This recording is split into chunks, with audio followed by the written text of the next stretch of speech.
Salut, c'est David. On va essayer d'apprendre à programmer avec P5JS.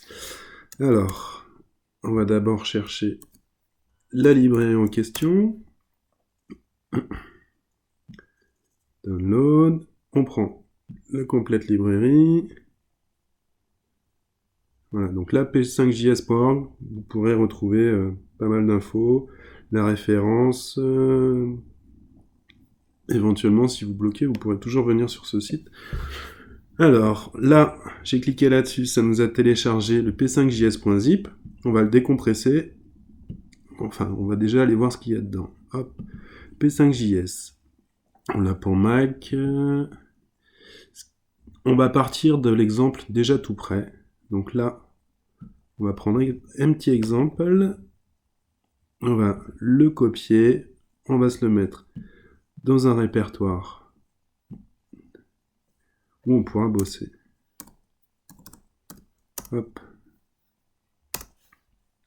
Ici, on va coller. Voilà, donc on se retrouve avec un petit exemple. Éventuellement, à ce moment-là, vous le renommez comme vous voulez. Mon projet, c'est pas mal pour débuter. Qu'est-ce qu'on a là-dedans? On va aller voir. On a fichier index, ce sera notre page d'accueil. On va avoir un fichier sketch où là on va mettre toutes les fonctionnalités. Et on va avoir la librairie où on va retrouver P5JS, ce qu'on a téléchargé avec le P5JS DOM. Et le P5JS DOM, ça va nous permettre de gérer les... Le DOM, c'est les, comment dire, les différentes parties de votre page web. Soon, on pourra l'utiliser aussi plus tard, c'est pour gérer les sons.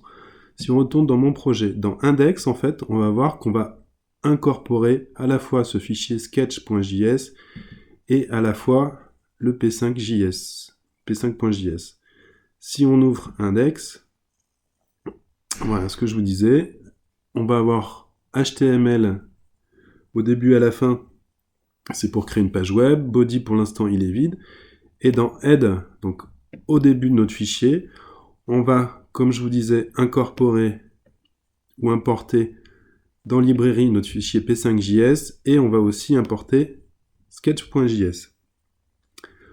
La librairie Sound, on l'utilisera peut-être plus tard.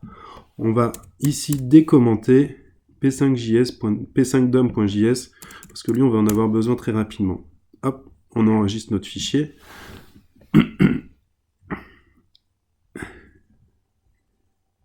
Pour l'instant, on ne va pas avoir grand-chose.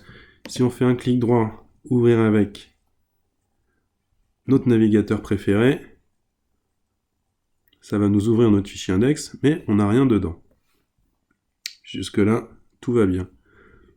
Pour modifier ça, on retourne dans l'éditeur. Éventuellement, en général, ici, on a le contenu de notre page. On fait ça CTRL-S pour enregistrer ou alors avec la disquette. On repasse sous le navigateur.